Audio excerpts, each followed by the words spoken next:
Hola Nacho, Nacho Torreblanca, ¿cómo estás? Muy bien, pues encantado de saludarte otra vez. Un placer estar con vosotros. Sí, porque es el segundo que hacemos, ¿eh? Es el segundo que hacemos. Pero esto ya, Eh, si sale mal, es responsabilidad vuestra. bueno, el primero salió muy bien, el primero salió muy bien, o sea que tienes que demostrar que sigues estando en super forma, Allá ¿eh? vamos. Mira, Nacho, fíjate que las cosas que van pasando van poniendo unas ciertas profesiones en la palestra, ¿no? Con todo lo que pasó en Cataluña y tal, ¿verdad? Todos queríamos hablar con los profesores de constitucional, ¿no? Y por aquí pasaron los más conocidos, ¿no? Los 6 o 7 que tú y yo tenemos en la cabeza, ¿no? Y ahora es la estrategia, la geoestrategia, ¿no? Están pasando tantas cosas en el mundo. Fíjate que me gustaría en este podcast poder dar una vuelta rápida al mundo. Eso va a ser un poquito difícil porque hay tantas cosas, pero vamos a empezar. Y antes de empezar la vuelta al mundo e irnos a algún país concreto o zona, bastante impresionante esto, Nacho, de que el 70% de la población mundial hoy vive en regímenes que no son democráticos, ¿eh? Democracias iliberales o dictaduras. Pero ese 70% era aproximadamente el 40% hace solo 10 años. Oye, Nacho, ¿qué ha pasado? ¿Nos estamos volviendo locos?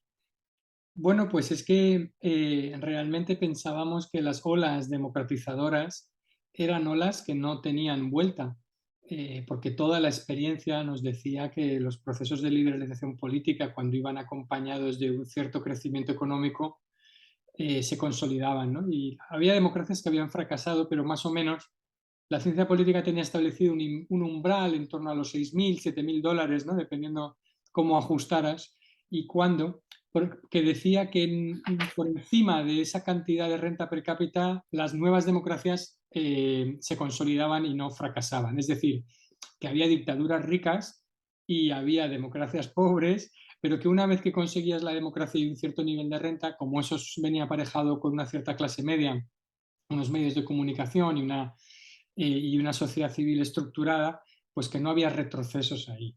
Y sin embargo hemos visto que hay retrocesos y retrocesos importantes en democracias que estaban consolidadas, ¿no?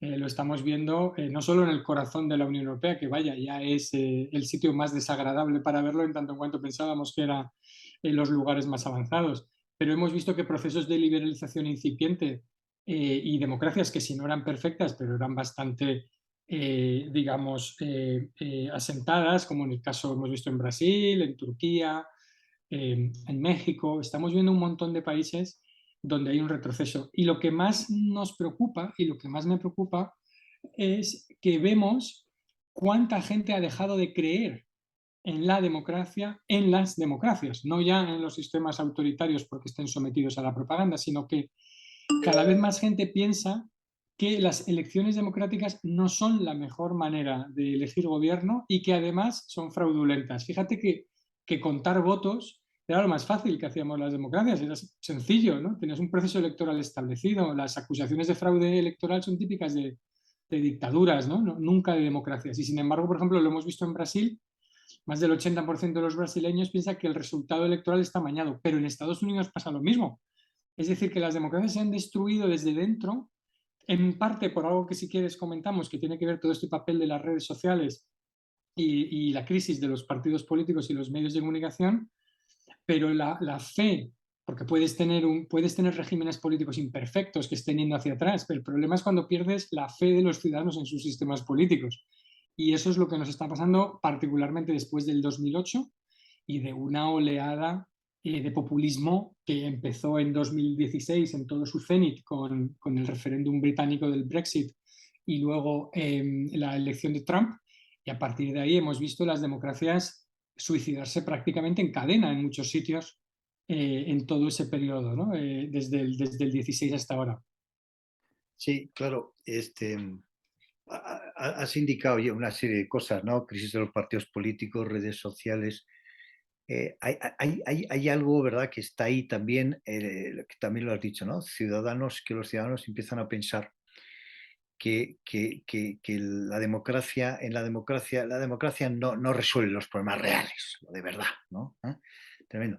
Y luego yo creo que el señor Trump tampoco ha hecho mucho grandes favores, ¿no? Para consolidar la democracia en el mundo, ¿no? Claro, fíjate que las democracias, los sistemas políticos se legitiman de tres maneras. Una por los procedimientos, es decir, cuando, aunque tú no salgas beneficiado, aunque hayas perdido unas elecciones, pero consideras que han sido justas, que se ha respetado el proceso y por lo tanto concedes legitimidad al sistema, aunque tú hayas quedado del lado perdedor. Se legitiman también por los resultados, de tal manera que incluso cuando hay regímenes no democráticos, y este es el típico modo de legitimación de las dictaduras, el desarrollismo, por ejemplo, en el franquismo, o lo que Putin ha querido hacer durante mucho tiempo, lo que está haciendo China, es, bueno, por los resultados. Cuando algo funciona, pues no te preocupas mucho de cómo lo hace y estás dispuesto a lo mejor a sacrificar algo de libertad en aras de ese bienestar material. Y luego se legitiman por la identidad, ¿no? por el patriotismo. Es decir, esto que dicen los americanos, ¿no? De mi país bien o mal, my country right or wrong, en morir por tu país es una prueba, desde luego, de fidelidad a un sistema, a pesar de que no funcione y a pesar de que no sea una democracia, ¿no? Lo que nos está pasando es que las identidades están en cuestión y ¿no? se nos han deshecho. Las identidades nacionales a veces funcionan al revés, para legitimar dictaduras, pero no para legitimar democracias. Los resultados económicos de las democracias no han sido muy buenos en comparación con los resultados económicos de las dictaduras. Y luego encima, como decía, nos hemos liado en pensar que los procedimientos son tediosos, son corruptos, son manipulables, que la democracia es ruido. Eh, Porque también ahí hay algo que es muy evidente, que es que el propio descrédito que los políticos introducen sobre la política en los parlamentos y en la esfera pública, quieras que no, acaba desacreditando a las democracias. Ayer decía en un seminario sobre liderazgo Enrique Barón, no era Enrique Barón, era Iñaki Gabilondo, decía, los bancos compiten a muerte unos con otros por quitarse los clientes, pero no irás al presidente de un banco y decir que el banco de enfrente son unos ladrones y que se quedan con los depósitos y que la actividad bancaria es una actividad explotadora y nociva para la sociedad, ¿no? Cuando los políticos acusan a los otros de estos daños y de esos grandes males, pues al final se desacreditan todos, porque no tienen ni siquiera ese mínimo corporativismo de defender la política como una actividad noble, aunque pueda ser equivocada, pero de forma bien intencionada. Sí, tú fíjate que siempre se decía que la dictadura, que sería digamos, la segunda causa de legitimación que tú mencionas, ¿no? Decías, bueno, las dictaduras, bueno, mira, te quitan los derechos políticos, pero oye, vives bien. Bueno, bien, sería el desarrollismo español o en su momento Chile, ¿no? Pinochet le dio la vuelta a la situación económica de Chile. Bueno, entonces hay un argumento, ¿no? El problema es cuando la dictadura, después de quitarte los derechos políticos, tampoco te da nada en el terreno económico, y de esas hay muchas. Oye, mira, vamos a empezar la vuelta al mundo. Va a ser complicado, pero bueno, como tú se nota que estás todo el día dando conferencias porque resumes bien, cosa que yo resumo peor. Pero, en fin, voy a ver si me esmero. Vamos a ver. Empecemos por... mm, Resulta que hay un país en Europa, ¿no?, que cada meses se cuestionan al primer ministro, ¿no? Eh, Resulta que era un país muy desinformado. Resulta que es un país que le contaron unas películas, que tomaron decisiones muy importantes, decisiones históricas extraordinariamente equivocadas, y que resulta que ese país es el Reino Unido. Caramba, no sé, ¿verdad? Eh, ¿Qué pasa? El Reino Unido es todo esto viene del Brexit, en el fondo. Viene del Brexit y de unas fracturas sociales preexistentes importantes, ¿no? A mí me parece muy sintomático que los dos países que han cometido, en proporción a su nivel de desarrollo democrático, el mayor suicidio en este sentido sean tanto Estados Unidos como el Reino Unido. Es decir, las Así dos es. cunas de la democracia liberal son que además estaban directa o indirectamente diseñadas para estar blindadas ante fenómenos de este estilo populistas, ¿no? O sea, los padres fundadores de la Constitución estadounidense diseñaron un sistema pensando exactamente en Trump, ¿no? Para que no pudiera llegar al poder alguien como él, o si llegara, fuera incapaz de gobernar en el sentido de destruir las instituciones, ¿no? Y como vimos, el daño institucional que Trump hizo fue tremendo a instituciones independientes desde el FBI, a la propia Fiscalía, ¿no? A tantos poderes intermedios, al Tribunal Supremo, etcétera, ¿no? Y lo consiguió. Y ahora te digo por qué pienso que tiene como... En el Reino Unido lo mismo, a pesar de que la democracia británica precisamente tiene toda la soberanía en el Parlamento y no hay una constitución escrita que limite el poder, pero precisamente se ha caracterizado siempre por esa fortaleza de la sociedad civil, los tribunales independientes y el hecho de que los diputados, como responden a sus distritos, ¿no? Donde son elegidos, pues no pueden ser sojuzgados por partidos políticos y por maquinarias de propaganda, porque saben que al final responden ante sus electores, ¿no? Entonces, ese otro tipo de pesos y contrapesos y de límites también han saltado, ¿no? Y fíjate que además han saltado por donde menos te lo esperarías, que es por dos partidos conservadores, el Partido Republicano y el Partido Conservador Británico, ¿no? Elementos de ancla del sistema. Se supone que son a veces, ¿no?, las izquierdas las que desestabilizan las democracias liberales queriendo empujarlas más allá de los límites, pero que como su propio nombre indica, no esperarías que los conservadores destruyeran el sistema, porque son los principales valedores, ¿no? Y ahí fíjate que yo creo que hay dos elementos importantes que tienen en común, que son los sistemas mayoritarios. En el caso de Estados Unidos para las presidenciales, y en el caso del Reino Unido el referéndum del Brexit y el hecho de que en sus elecciones el ganador se lo lleva todo, y que por lo tanto tienes esa disparidad muy grande, ¿no? Yo creo que es más difícil destruir las democracias en sistemas proporcionales, aunque funcionen peor y los líderes tengan menos poder. Pero el caso de Trump es claro que el presidencialismo, siempre hemos dicho los politólogos que el principal problema de la estabilidad política en Latinoamérica ha sido copiar un sistema presidencial como el estadounidense, que está dado a la inestabilidad si no hay poderes independientes. Y al final, fíjate que si en Estados Unidos, si Michael Pence, el vicepresidente, podría no haber certificado los resultados electorales el 6 de enero, perfectamente, simplemente aunque se hubiera negado a poner su firma en los resultados electorales, poco menos yo creo que habríamos tenido un amago de guerra civil o desde luego un estado de alarma o de sitio con graves disturbios en todo Estados Unidos, ¿no? Y en el caso del Reino Unido, el destrozo del Brexit, el jugárselo todo a una sola carta, también dio lugar a eso. Pero para eso yo creo que primero tenían que haber fracasado estos dos grandes partidos internamente en sus procesos de control y sucesión interna.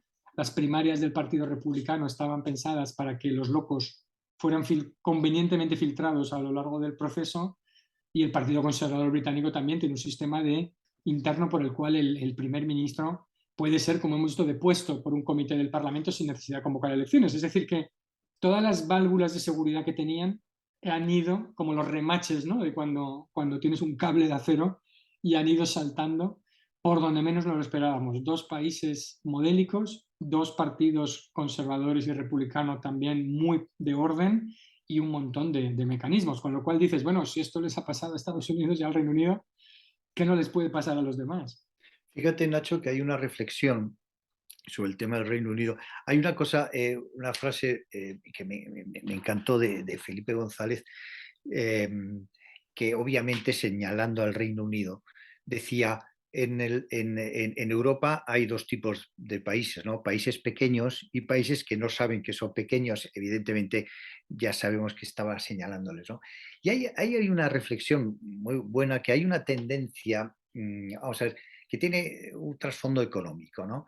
La tecnología, que es yo le llamo la democratización de la tecnología, ¿no? En el sentido de que la tecnología cada vez es más accesible porque es cada vez más barata, ¿no? Y en ese sentido, pues claro, progresos importantes en países donde, por ejemplo, tenían que lanzar todo el sistema de telecomunicaciones, y ahora pagas una factura al satélite y ya tienes móviles en todo el país, aunque estés en Ouagadougou, ¿eh?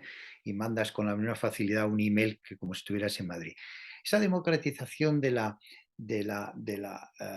tecnología tiene como consecuencia que, como tendencia, la productividad individual va a ser eh, tendente a ser uniforme. Es decir, que todos vamos a ser igualmente productivos, por lo tanto, igualmente competitivos de cara a la competitividad de los países y, por lo tanto, si somos todos igualmente productivos, ¿quién va a mandar en este mundo? Pues muy sencillo, los países que tengan mucha población. Y en ese sentido, claro, Europa no está mal, porque estamos hablando de Europa. Por eso, esto de Europa, no, yo soy europeísta, oiga, me da igual lo que usted sea, europeísta o no europeísta, esto no es una opción. O sea, usted está juntos todos o no hay opción, por lo que hablamos, ¿no? Entonces, pero claro, se queda un país descolocado, ni en un sitio ni en el otro, pero casi como si fueran las Azores, ¿no? En el medio del Atlántico. ¿No te parece que se han salido de la foto de manera muy prudente?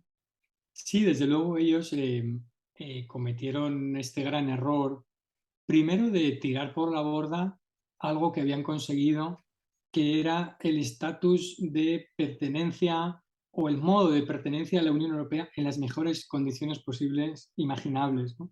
Es decir, el trabajo de la diplomacia británica, la cual todos hemos admirado durante muchos años, ha sido tenaz y muy exitoso en conseguir lo mejor de los dos mundos para el Reino Unido, de tal manera que el Reino Unido podía participar en todas las políticas que consideraba que le beneficiaban, eximirse de aquellas que pensaba que eran incompatibles. Es decir, que precisamente cuando escuchábamos que en el Reino Unido decir que Bruselas era un monstruo burocrático inflexible, que era una cárcel de pueblos como la Unión Soviética, pero luego veías el Estatuto del Reino Unido y decías, no, precisamente es una obra de ingeniería fina, de una flexibilidad, de unas cláusulas de entrada y de salida, de ajustar precisamente la oferta a la demanda para tenerlos dentro, que era desde luego todo menos un proceso que dijeras, ¿no? Burocracia, todos lo mismo y las mismas normas Totalmente. para todos. O sea que ellos construyeron un relato ahí muy auto, digamos, derrotante,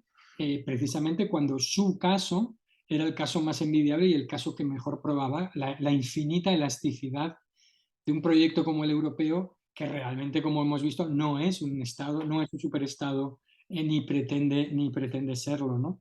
Y luego jugó mucho, como decía, esa nostalgia de pensar que podían volver a ser una plaza financiera en mitad, digamos, en mitad, bueno, en una esquina del Atlántico, ser una especie de Singapur súper armado gracias a la ventaja de sus servicios financieros, ¿no?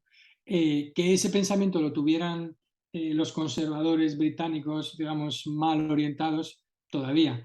Lo que a mí me sigue sorprendiendo muchísimo es que el Partido Laborista pensara no fuera capaz de sumarse a ese modelo cuando desde luego ese modelo por necesidad necesitaba un tipo de flexibilidad salarial y unas reducciones de costes como estamos viendo ahora, ¿no? de presupuestos y un tipo de liberalización thatcheriana como ha hecho ahora Liz Truss, que desde luego devolvía a la clase trabajadora británica al thatcherismo, lo cual me parece que está bien si eres thatcherista, pero no si eres laborista.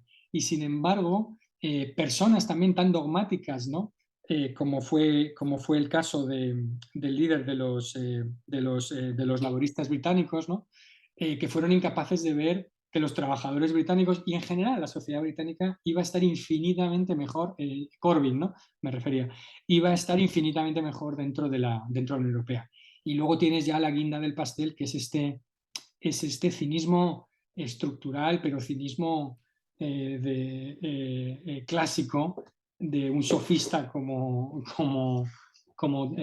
Boris Johnson, que escribe una carta diciendo con sus argumentos a favor del Brexit y una carta con sus argumentos en contra del Brexit, y como es tan brillante, ve que es perfectamente capaz de defender las dos posiciones, como si estuviera en un club de debate, ¿no? Pero al final elige la opción que más va a beneficiar a su carrera política, ¿no? Y gana, ¿no? O consigue que gane esa opción con campañas que, como hemos visto, no tienen pies ni cabeza en términos de la factualidad de los hechos que allí se contaban.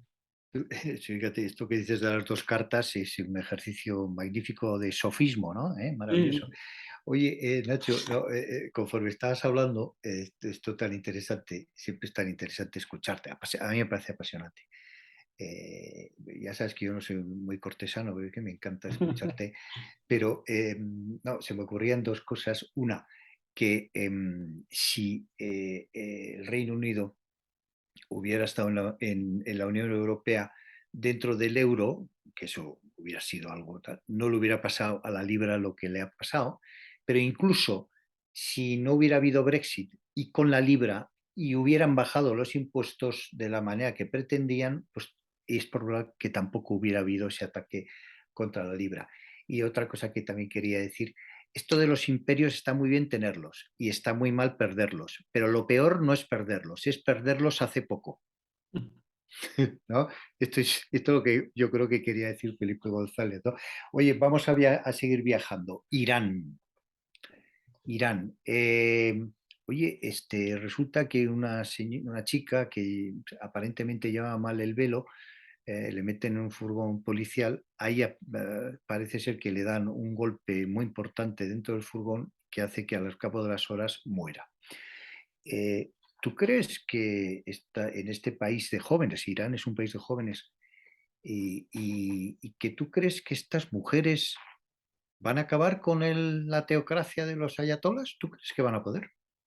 Bueno, es difícil que lo hagan porque a lo que se enfrentan es una fuerza formidable y, como hemos visto en el pasado, absolutamente sin ningún tipo de límite en su capacidad de ejercer la fuerza y la presión contra su propia población, ¿no? Eh, lo que está claro es que yo creo que si hay algo que se parece a los últimos años de la Unión Soviética en términos de la desafección absoluta de la población con respecto de un régimen que yo creo que ya, como demostraba el caso de la chica esta, pero muchas otras historias que nos llegan de Irán, ha dejado de pedirle a la gente que crea en el régimen, ni siquiera esperar que crea, solo les pide que en sus manifestaciones exteriores hagan como que creen. Es decir, todo el mundo que, yo no he estado en Irán, pero todo el mundo que ha estado allí te cuenta que en las casas es la población más occidentalizada prácticamente del mundo, en sus vidas privadas, ¿no? Que todas estas chicas que van tapadas por la calle se, se giran completamente, digamos, al otro lado, ¿no? Cuando están en su esfera privada, ¿no? Y que adoran precisamente todas esas libertades que nosotros tenemos y de las que ellas carecen. Si te das cuenta, y esto es un patrón, hoy hace unos meses ha salido, unos meses ahora, el mes de junio, sí, salió una encuesta sobre la popularidad de Estados Unidos en el mundo. Y no te va a sorprender, lógicamente, que algunos de los países donde Estados Unidos es más popular del mundo son Irán, Venezuela, Cuba. Es decir, estos países donde la gente, donde es una rebeldía, ¿no? Ponerte una bandera americana, ¿no? ¿no? No es ser del sistema, sino ser un antisistema y precisamente desafiar al régimen. Ten en cuenta que en Irán no es ya la generación de jóvenes que han nacido bajo Khomeini, es que son sus padres. Es que ya hay dos generaciones enteras, ¿no? A las cuales es imposible contarles nada sobre el Shah ni las atrocidades del Shah. Y además hay una divergencia que estamos viendo en todo, con otros países, que incluso los países, digamos, más estrictos en la región, aunque no sean chiíes sino suníes, incluso en Arabia Saudí tenemos reformas, tenemos regímenes que se están abriendo, aunque sea muy tímidamente, con todas sus limitaciones y con todas sus represiones de libertad, pero por lo menos dejan que incluso que los occidentales hagan un poco su vida, que existan espacios más o menos de libertad, ¿no? Mientras que Irán sigue siendo, pues efectivamente, ¿no? Un régimen teocrático. A mí me gusta mucho una comparación sobre esta divergencia, que es qué casualidad, fíjate, más irónica de la historia, que Khomeini llega al poder el mismo año, digamos, que se estrena la vida de Brian, ¿no? Piénsalo, ¿no? O sea, Sí, ¿dónde sí, está estamos en bien. términos Sí, de la inmensa blasfemia sí, sí. que es la Es, vida de Brian, la película, ¿no? sí, sí, sí, Es sí, una inmensa blasfemia sí, bajo cualquier punto de vista que tiene ya sí. 40 y tantos años, ¿no? sí, y que demuestra de lo que son capaces nuestras sociedades, ¿no? sí. Lo digo blasfemia para que no se me entienda mal en No, este. no, sí, lo dices muy bien. Sí, sí, se han equivocado de época, ¿no? O sea, ¿No? Es decir, que algo mientras parecido nosotros, quizás pasaba en la Edad Media, ¿no? Nuestra, claro, ¿no? claro, Entonces, entonces, claro, esa es la diferencia, ¿no? Oye, yo cuelo aquí una anécdota. Hace ya unos años estuve en una boda en Amán, en una casa en el Mar Muerto, y previa llamada al general de Jericó, al móvil, a decirles, oye, que tenemos una boda, que va a haber fuegos artificiales muy, muy, muy, muy de la zona esa, ¿no? Del mundo, que son eso, que son fuegos artificiales, que no lo vengáis y nos tiréis dos bombazos. Pues una boda así muy, muy especial. Las mujeres más sofisticadas, mejor vestidas y más elegantes, sin duda alguna, eran las iraníes, hombre, y eso que competían con las libanesas, mm, ¿no? También un país muy sofisticado en ese aspecto, ¿no? Bueno, vamos a otro lugar del mundo, China, ¿no? Eh, Oye, este señor eh, ha instaurado, o sea, es el dictador dentro de un sistema dictatorial, ¿no? O sea, dentro del sistema dictatorial parece ser que no era suficiente y el chimpín este eh, es el dictador dentro del sistema, ¿no? Dentro del sistema que ya era dictatorial. Tremendo, ¿no? sí, yo creo que ese es un cambio de rumbo en China que va a determinar el siglo XXI.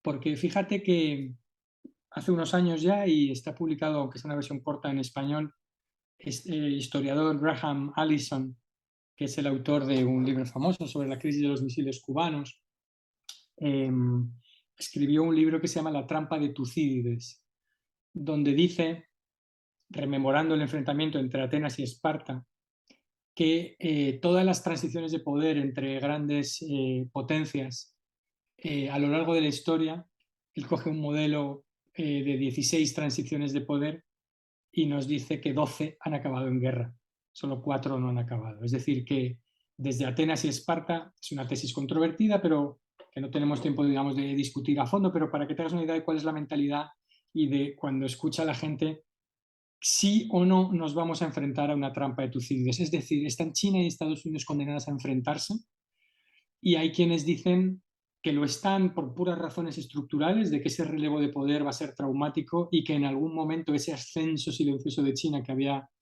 generado Mao con este concepto de la paciencia, ¿no?, estratégica y del silencio, etcétera, pero que en algún momento iba a haber ese conflicto porque Estados Unidos tendría que parar los pies o porque el otro querría acelerar esa transición de poder y aquello se iba a desvelar como un conflicto, ¿no? Es una tesis, como digo, controvertida. A mí no me gusta porque parece que estás condenado a lo inevitable, es decir, que estás predeterminado al conflicto cuando pienso que el mundo realmente no es así. O desde luego hay maneras de evitar ese conflicto, ¿no?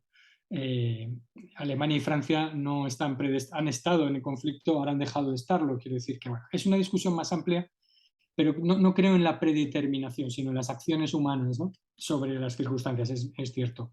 Pero fíjate que el factor Xi puede ser un factor detonante. ¿Por qué? Porque hasta ahora el régimen chino, que no es, como sabemos, una democracia, pero había introducido su propio diseño de sistema de pesos y contrapesos. Eso que decíamos al principio de nuestra charla, que las democracias liberales estaba fallando, era algo que de alguna manera, en la cúpula por lo menos del Partido Comunista Chino, se había instalado un sistema de liderazgo colectivo de pesos y contrapesos muy virtuoso para frenar las tendencias al totalitarismo de un régimen autoritario. ¿Por qué? Porque cuando tú sabes que solo vas a estar 10 años en el poder y que hay y esas 7 personas que están en el comité permanente tienen posibilidad de sucederse unas a otras, aunque haya conspiraciones, etcétera, pero todo el mundo tiene una oportunidad de estar, todo el mundo cuando llega sabe que va a acabar bien, es decir, que va a salir y va a dejar paso a otro y no va a ser purgado, ni va a ser asesinado, ni va a ser depuesto de forma violenta, ¿no? Fíjate que decimos los politólogos, aunque esto a algunos os suene, a veces suena a broma cuando lo decimos, que la monarquía tiene muchos problemas y genera muchos problemas, pero resuelve uno de manera magnífica, que es la sucesión, ¿no? Sí, eso está claro. Eso está claro. Tan resuelve la monarquía los problemas sucesorios que fíjate que todas las repúblicas totalitarias acaban convirtiéndose en monarquías.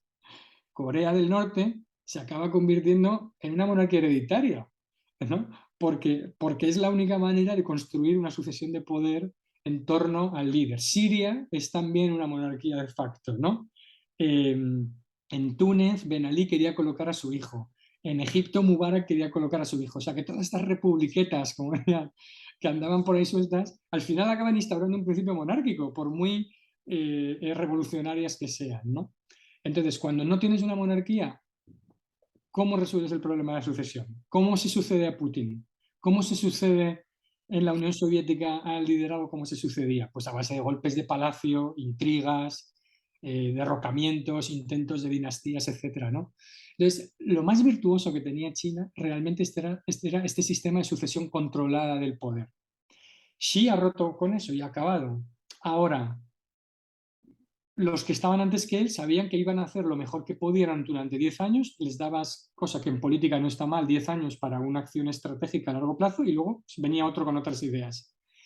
¿Cómo se va a legitimar ahora Xi en su tercer mandato? Porque ya tiene que hacer algo más de lo que han hecho los otros en 10 años. No puedes decir voy a seguir gestionando 15, 20, 30, 40 años más, que no los vivirá, pero ya no, tu legitimidad ya no es la de gestión, tiene que ser la de grandes logros, reunificar el país, ¿no? Someter a Taiwán, acabar con los grandes imperios, allí que allí también los hay tecnológicos, es decir, solo puede sostenerse sobre la base de nacionalismo, identidad y un control sobre la sociedad que está acrecentando y que le va a exigir acelerar por el otro lado del nacionalismo y el autoritarismo, porque ha encarcelado a algunos de los líderes tecnológicos porque no quiere que haya una sociedad vibrante y ha visto como pasó en Putin que estos oligarcas tecnológicos estaban ganando demasiado dinero y llevándole la contraria. Por lo tanto, él está haciendo dos cosas que se retroalimentan viciosamente. Es una, acabar con las fuentes de poder independiente distintas del partido, que están sobre todo en las empresas tecnológicas y en la sociedad, y por otro, acelerar en el nacionalismo, ¿no? Lo cual significa que puedes descarrilar, te puedes salir en una curva cuando hagas ese giro hacia el autoritarismo y hacia el nacionalismo a la vez. Y eso nos preocupa muchísimo, que Xi vea que su política de COVID cero tiene un coste económico enorme que genera descontento, a su vez está perdiendo inversiones extranjeras con esta política de desacoplamiento, ya no va a crecer tanto, ya no tiene la legitimación por los resultados porque ya no está en dos cifras, sino que está en una, tiene una crisis inmobiliaria salvaje y de deuda que le puede estallar en cualquier momento. Y cuando todo eso salga mal desde el punto de vista de la economía, ¿qué va a hacer? ¿Legitimarse con unas elecciones democráticas? No, hará como Putin. Se legitimará cerrando aún más, controlando aún más y probablemente adoptando una visión mucho más nacionalista, ¿no? Por eso nos preocupa muchísimo. Y si a eso le añades, y no quiero con eso desvelar a nadie que nos esté escuchando, si a eso le añades un Trump en Estados Unidos también bastante impredecible, pues de repente te encuentras que estas dos grandes potencias que tienen que gestionar su transición de poder de una manera adulta y racional y buscar una coexistencia, se pueden encontrar con dos liderazgos bastante torcidos al frente, ¿no? Fíjate, Nacho, que la prueba de lo que dices, otra vez muy interesante, es que evidentemente China está tomando nota de la invasión de Rusia sobre Ucrania, ¿no? Evidentemente toma nota. Pero en cambio en el discurso él menciona la unidad de China, la unidad de China, y menciona, incluso dice que la posibilidad de utilizar armamento nuclear.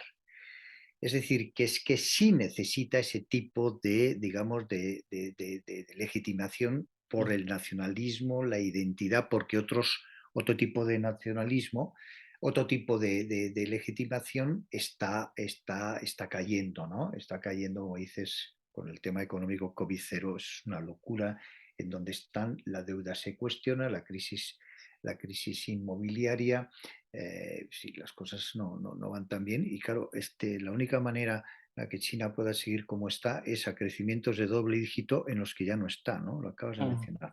Bueno, estoy repitiendo lo que acabas de decir tú como un buen alumno, como ves, querido Nacho. Oye, pues ahora ya para terminar, vámonos a lo nuestro, ¿no? Y lo nuestro es nuestra guerra. Oye, yo estaba pensando cuando estaba preparando estas conversaciones, yo no me las preparo nunca precisamente para que sea una conversación, ¿no? ¿Entiendes? O sea, es como, siempre pongo el mismo ejemplo, ¿no? Si yo me encuentro contigo en un tren, no te digo, y espera un momento, me voy al bar, voy a pensar lo que te digo y vuelvo, ¿no? Pero yo me pongo a charlar contigo, pero bueno, pues he cogido 4 notas, ¿eh? Un día te las enseñaré. Eh, sobre la guerra, la invasión, ver dónde estamos. Oye, yo estaba pensando, el otro día Javier Solana, ¿no? Javier Solana me dijo, fíjate que de la terrible tragedia del COVID, el mundo ha salido razonablemente bien. O sea, la que podía haber sido y no ha sido por las vacunas, ha habido una coordinación y mil fallos, pero evidentemente, digamos que como planeta, vamos a decir, ha sido algo para contar, ¿no?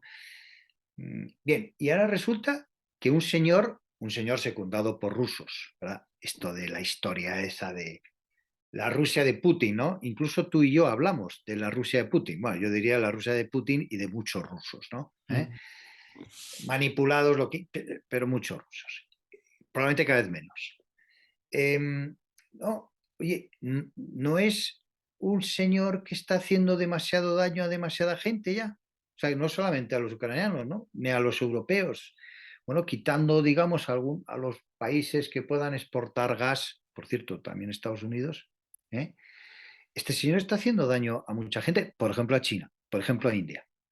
No es demasiado daño a demasiada gente y eso por un lado tiene que explotar y bueno, los dictadores no se suelen morir en la cama, ¿no? Y sobre todo no se suelen morir en la cama, en su cama. Sí. Bueno, No es sé, verdad que ¿cómo lo sí. ves? ¿Cómo ves esto? ¿Cómo ves esta situación tan Pues incierta? claro, desde luego con preocupación, porque como dices, pues es de verdad que los dictadores, excepto algunos cercanos, no se Sí, mueren en muy la cercano, cama, sí, sí, sí, sí, sí. En su pero propia cama, porque otros se han tenido que ir y se murió en claro, la cama. Pero pero este no, el problema es este se que, murió plácidamente. total, pero la cuestión es que si algo nos enseña la experiencia es que los dictadores a partir de un punto no tienen marcha atrás, ¿no? Y yo creo que Putin ha pasado ese punto de la marcha atrás hace tiempo, o sea, ya no tiene retroceso. Cuando decimos, no, hay que buscarle una salida, hay que negociar con él, ¿no? Yo creo que ya hemos pasado ese punto, francamente.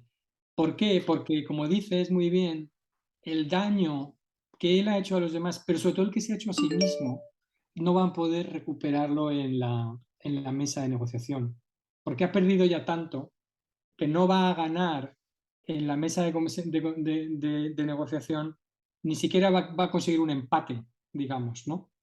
Eh, y por lo tanto, como estamos viendo desde el principio de la operación, una vez que les salió mal una mala idea, que era la guerra relámpago de 3 días, de ocupar Kiev y derrocar a Zelensky, a partir de ahí ya, por las propias características suyas y de su régimen, no podía echar atrás. ¿Y qué es lo que ha hecho? Ir avanzando, ir hacia adelante. Y cada vez que se encuentra con un fracaso, y fíjate cuál es el patrón, que está muy claro, decide doblar la apuesta y seguir hacia adelante. Y esto es típico de las mentalidades autocráticas, no tanto porque, como se dice, pierdan contacto con la realidad y nadie les diga la verdad, que yo creo que ese no es el caso.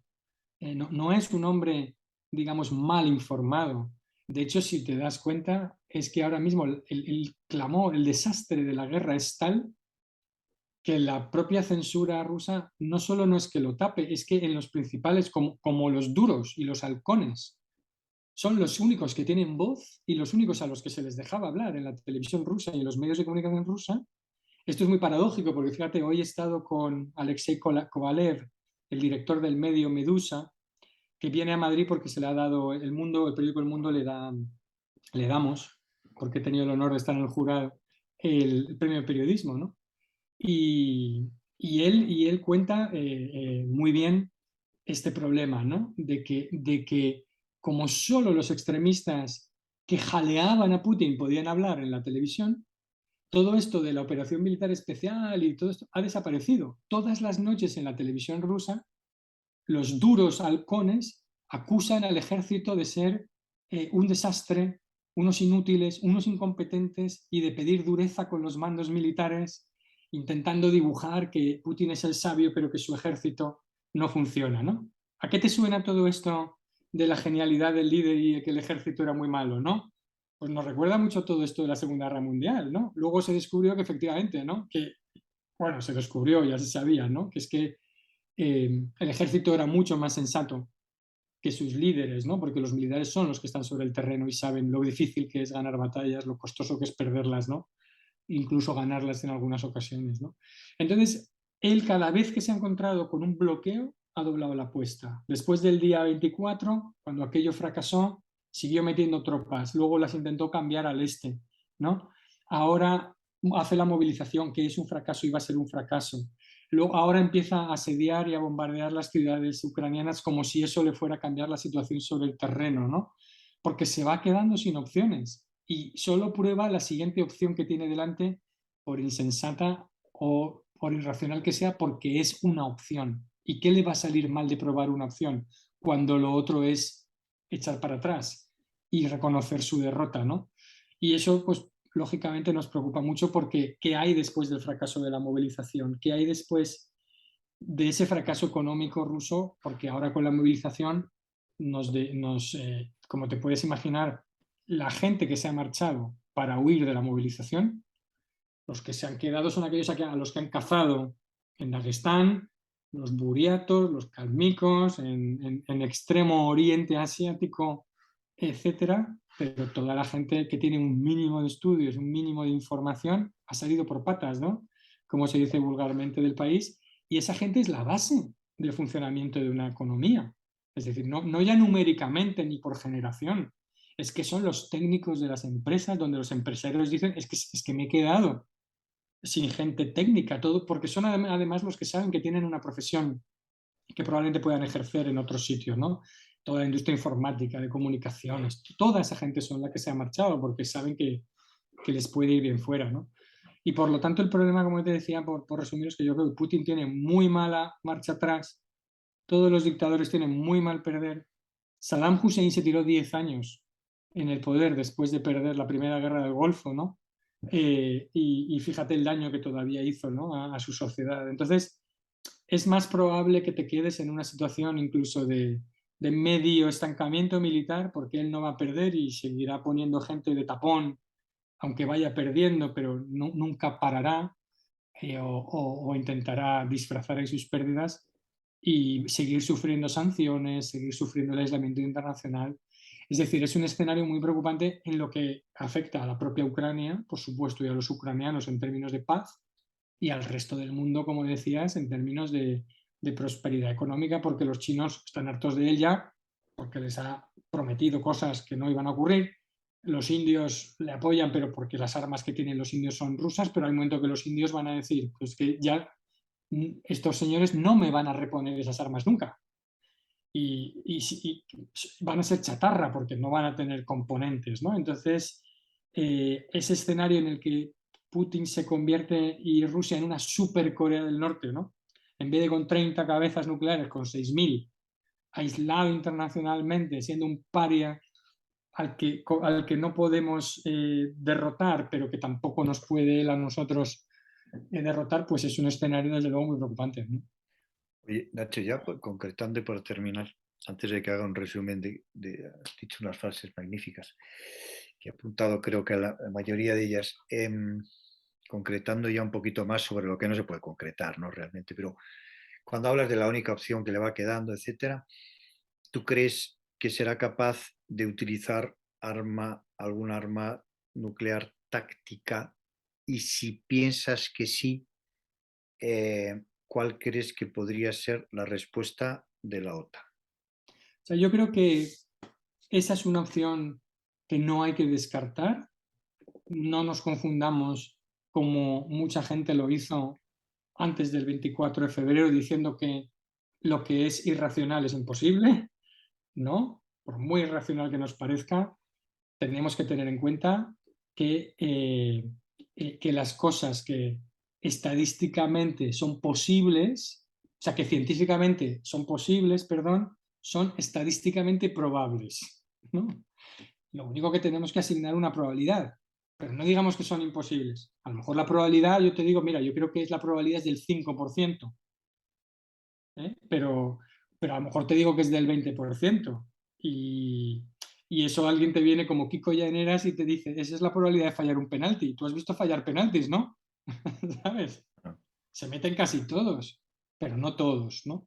Entonces, si empezamos a hablar de probabilidad y empezamos a pensar en rangos, por lo menos ya tenemos un horizonte mental que honestamente yo no sé si es el 1% o es el 20%, pero sé que es una posibilidad, ¿no? Y que puede ocurrir que se encuentre en una situación en la que necesite señalizar su fatiga, su agotamiento y su derrota lanzando esta señal de ahora quiero pasar o necesito pasar a la siguiente fase o amenazaros con esto, ¿no? Yo creo que eso es probable y no podemos descartar que lo haga. ¿Qué pasa? Que para mover un arma nuclear que están muy vigiladas no solo por Estados Unidos, sino por muchas personas en Rusia, no es fácil mover un arma nuclear sin que eso se sepa, no es fácil llevarla al frente.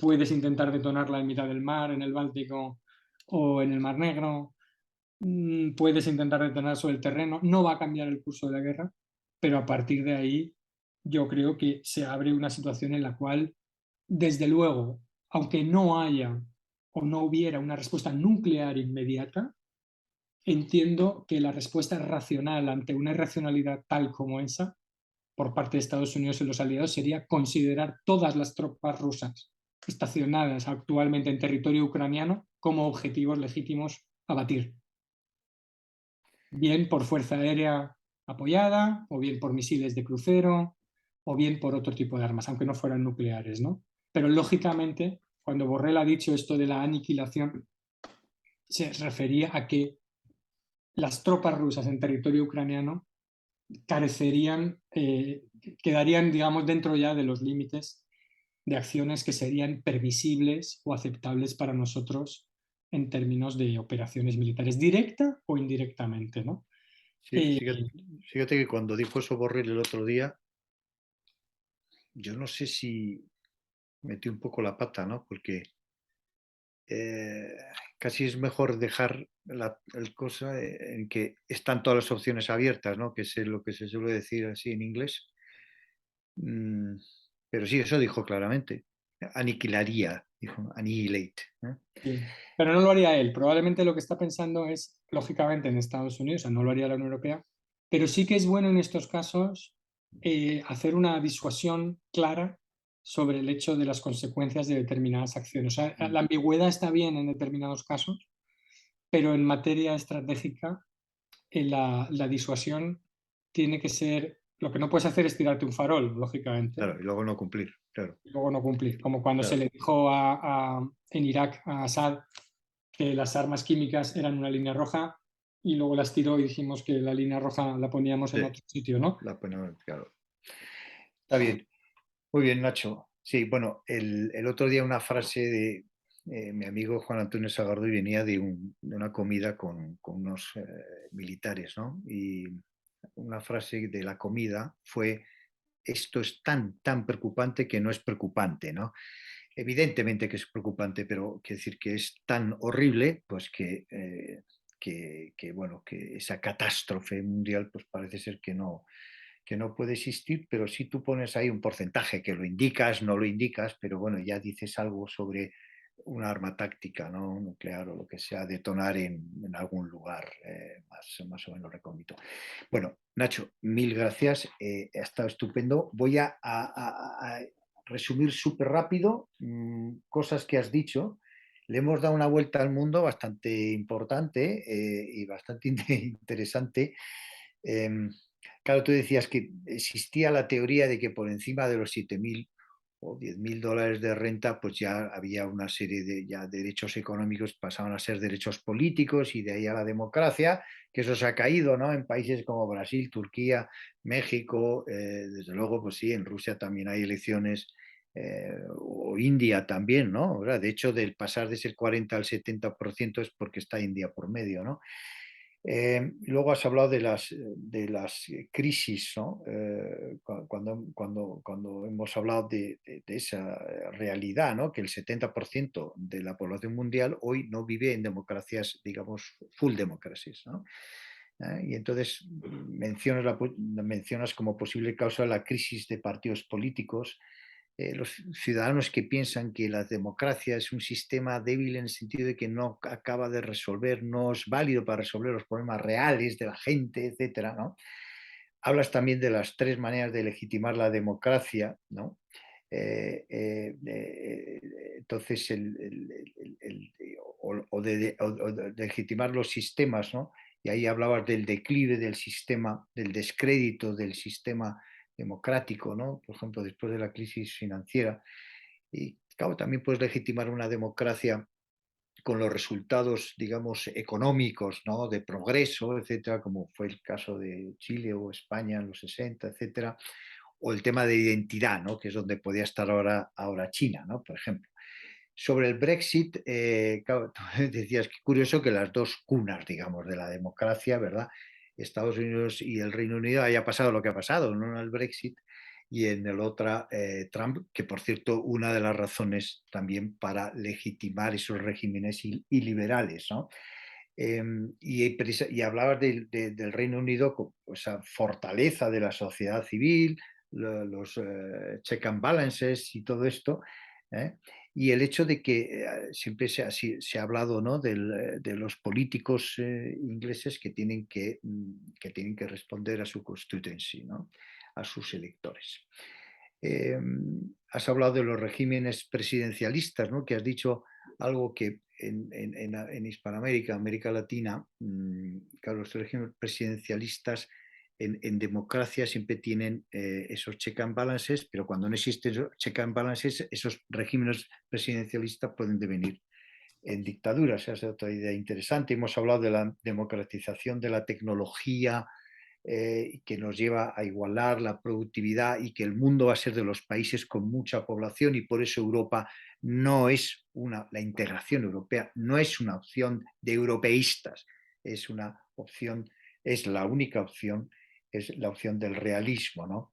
Y luego decías, claro, que curioso, ¿no? Porque el Reino Unido estaba en el mejor de los mundos, ¿eh? Estaba la suya con una adhesión a Europa continental, a la Unión Europea, a la medida, ¿no? Que le has llamado, ¿no? O sea, está en lo mejor, ¿no? Y eso lo han rechazado. Hemos pasado a hablar de Irán, en el que no eres positivo de que estos problemas, bueno, estos problemas, estas manifestaciones, y hay cientos de muertos, ¿no? Que está viendo, no crees que sea capaz de acabar con el régimen. Y contabas que Irán es de los países que se dice que dentro de las casas son súper occidentales, ¿no? En cambio, por fuera, pues son lo que son, ¿no? Una teocracia, ¿no? Que solamente, claro, la teocracia solo responde ante Dios, ¿no? O sea, la democracia ante muchos, la dictadura quizás a una oligarquía, pero la teocracia ante Dios. Es decir, que de los que estamos aquí no responde, no responde a nadie, ¿no? Hemos pasado a China y decías esto, ¿no? De si realmente China y los Estados Unidos están condenados a enfrentarse, ¿no? Después de los errores del COVID-0, la deuda, crisis inmobiliaria, en fin. Luego, claro, has dicho algo también muy interesante, ¿no? Lo de las monarquías, la monarquía, ¿verdad? Que es precisamente la principal crítica de la monarquía, pues precisamente la monarquía resuelve el tema de la sucesión como ninguna otra y por eso países como Corea, Túnez o Siria, ¿eh? instalan ese sistema precisamente para acabar, para resolver el problema de la sucesión. Claro, si no se resuelve de esa manera, una dictadura, ¿cómo establece esa sucesión? A base de conspiraciones, golpes de Estado, etcétera. Y luego ya hemos acabado en nuestra guerra, ¿verdad? Porque hoy estamos en guerra, estamos en guerra, por la invasión de Ucrania, y ahí has lanzado una serie de ideas. La fundamental es que Putin no tiene posibilidad de marcha atrás, ¿eh? No tiene posibilidad de marcha atrás, y ahí radica el peligro, y cada revés militar que los está teniendo, pues da 3 pasos hacia adelante en términos de bombardeo, de asesinatos, ¿no? Es un criminal de guerra, ¿no? Eh, y luego, en cuanto a las críticas, bueno, sí hay críticas, pero de los halcones, ¿no?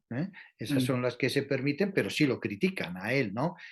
Bueno, critican a él, critican al ejército, ¿no? A él lo salvan. La movilización rusa, tremendo desastre, y entonces está siempre esa opción nuclear que tú le pones, no la descartas, ¿eh? Lo ves improbable, pero dices, oye, ¿cuánto? Hay una probabilidad.